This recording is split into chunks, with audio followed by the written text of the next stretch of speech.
Hello, everybody. Welcome to today's reading through the Bible in 365. Today we are going to be focusing on Genesis chapter 39 and 40 and Matthew chapter 11. So we're going to get started in Genesis with chapter 39. When Joseph was taken to Egypt by the Ishmaelite traders, he was purchased by Potiphar, an Egyptian officer. Potiphar was captain of the guard for Pharaoh, the king of Egypt.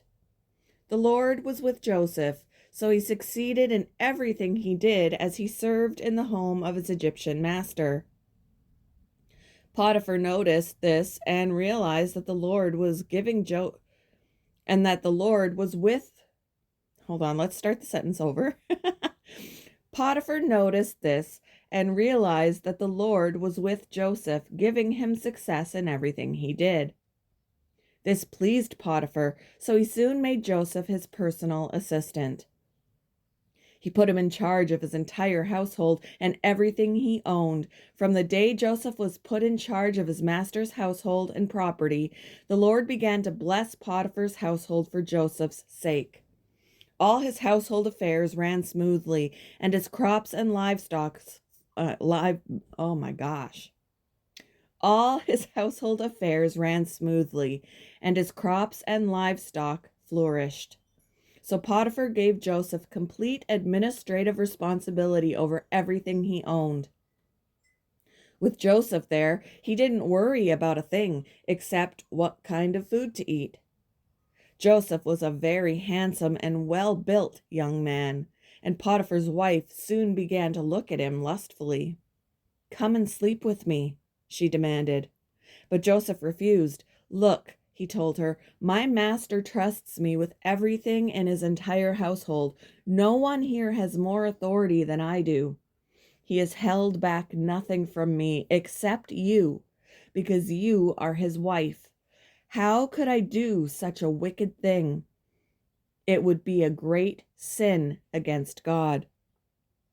She kept putting pressure on Joseph day after day, but he refused to sleep with her, and he kept out of her way as much as possible. One day, however, no one else was around when he went in to do his work. She came and grabbed him by his cloak, demanding, "Come on, sleep with me." Joseph tore himself away, but he left his cloak in her hand as he ran from the house. When she saw that she was holding his cloak and he had fled, she called out to her servants. Soon all the men came running. "Look," she said, "my husband has brought this Hebrew slave here to make fools of us. He came into my room to rape me, but I screamed. When he heard me scream, he ran outside and got away, but he left his cloak behind with me." She kept the cloak with her until her husband came home. Then she told him her story. "That Hebrew slave you've brought into our house tried to come in and fool around with me," she said. "But when I screamed, he ran outside, leaving his cloak with me." Potiphar was furious when he heard his wife's story about how Joseph had treated her. So he took Joseph and threw him into the prison where the king's prisoners were held, and there he remained. But the Lord was with Joseph in the prison and showed him his faithful love. And the Lord made Joseph a favorite with the prison warden. Before long, the warden put Joseph in charge of all the other prisoners and over everything that happened in the prison. The warden had no more worries because Joseph took care of everything. The Lord was with him and caused everything he did to succeed. Chapter 40. Sometime later, Pharaoh's chief cupbearer and chief baker offered their royal master. No, they didn't offer. That doesn't make any sense. The chief cupbearer and the chief baker offended their royal master. Pharaoh became angry with these two officials and put them in the prison where Joseph was, in the palace of the captain of the guard. They remained in prison for quite some time, and the captain of the guard assigned them to Joseph, who looked after them. While they were in prison, Pharaoh's cupbearer and baker each had a dream one night, and each dream had its own meaning. When Joseph saw them the next morning, he noticed that they both looked upset. "Why do you look so worried today?" he asked them. And they replied, "We both had dreams last night, but no one can tell us what they mean." "Interpreting dreams is God's business," Joseph replied. "Go ahead and tell me your dreams." So the chief cupbearer told Joseph his dream first. "In my dream," he said, "I saw a grapevine in front of me.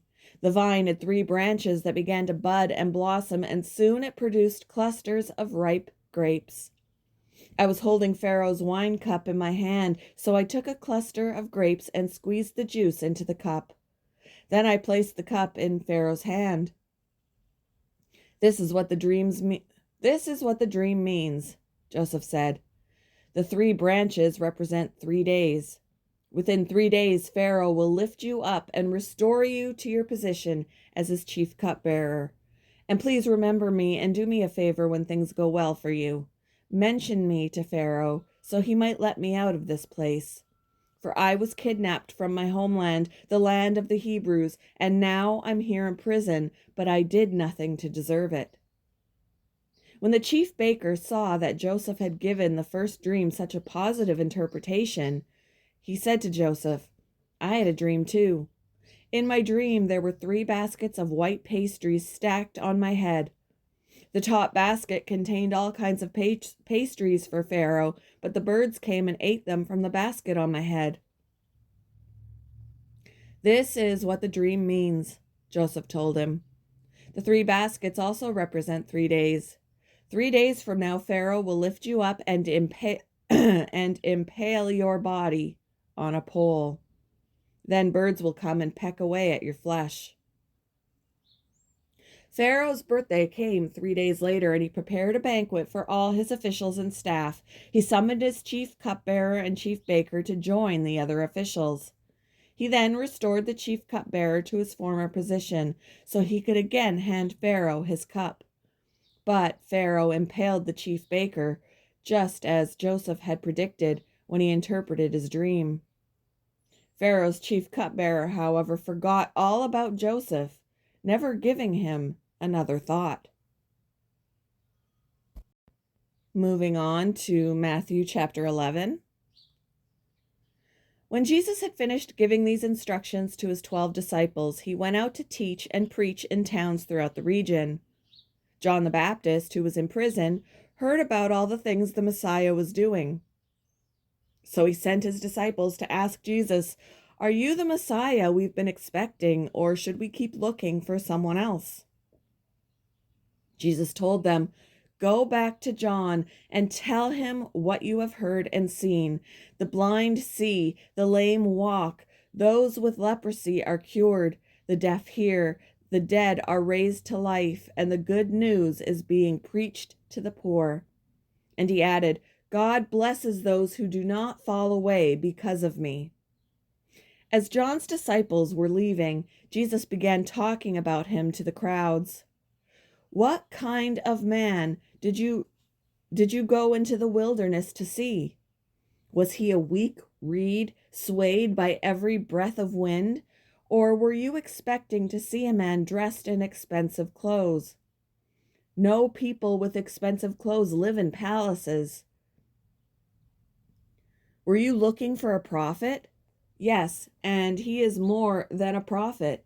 John is the man to whom the scriptures refer when they say, 'Look, I am sending my master ahead of you, and he will prepare your way before you.' I tell you the truth, of all who have ever lived, none is greater than John the Baptist.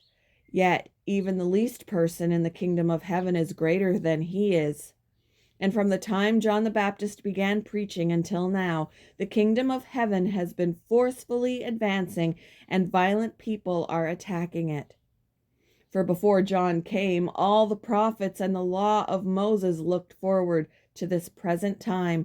And if you are willing to accept what I say, he is Elijah, the one the prophets said would come. Anyone with ears to hear should listen and understand.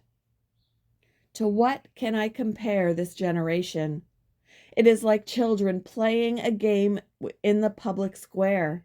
They complained to their friends, "We played wedding songs and you didn't dance, so we played funeral songs and you didn't mourn.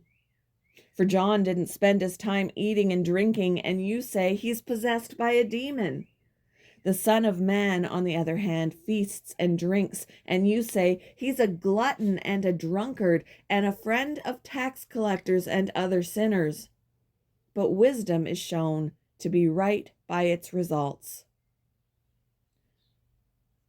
Then Jesus began to denounce the towns where he had done so many of his miracles because they hadn't repented of their sins and turned to God. "What sorrow awaits you, Chorazin and Bethsaida?